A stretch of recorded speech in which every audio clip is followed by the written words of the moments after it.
Hi friends, আমি এখন খড় গুছাতে এসেছি, ধানের খড়গুলা। ঠিক আছে, কেউ কী বলেন জানি না, আমরা ধান বিড়া বলি, আমরা গ্রামাঞ্চলে ধান বিড়া বলি। সেই ধান বিড়া আমি গুছাতে এসেছি। তো পায়ে প্রচণ্ড ব্যথা, তারপরে এসেছি কারণ এই জমিটা তলা পড়বে, বীজতলা পড়বে।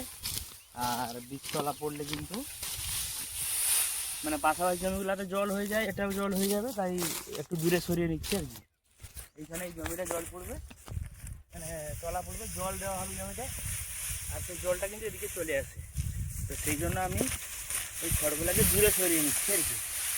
ধানাটিগুলোকে আমরা ধানাটিও বলি থাকি, তো সেই ধানাটিগুলা দূরে সরিয়ে নিচ্ছি। আর কষ্ট তো আছে, সব কিছুতে কষ্ট আছে, কষ্ট না করলে কিন্তু কেষ্ট পাওয়া যায় না।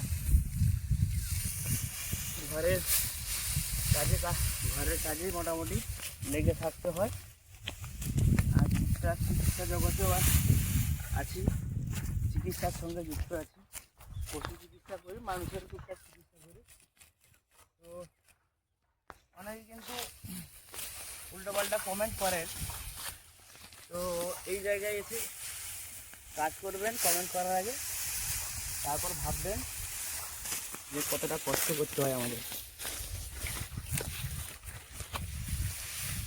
অনেকে বলে দেয় যে 5 বিঘা জমি চাষ হয়েছে, এর মোটামুটি 50,000 টাকা লাভ হয়েছে।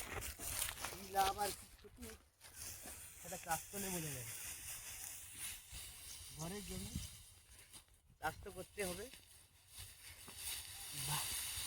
বাবা মার শেখানো পথে মোটামুটি চলছি। আর একটা বড় কথা হচ্ছে যে অল্প দিনে বড় লোক হওয়ার স্বপ্ন ঠিক করে দিচ্ছি। ঠিক আছে, তো অসংখ্য ধন্যবাদ সকলকে আমার ভিডিওটা দেখলেন, যারা দেখলেন ওনাদের অসংখ্য ধন্যবাদ। আর ভালো থাকুন, সুস্থ থাকুন এবং আপনার পরিবারের সকলকে সুস্থ রাখুন। হ্যাঁ, ভালো থাকার নাম জীবন, তাই আমাদের বাঁচতে হলে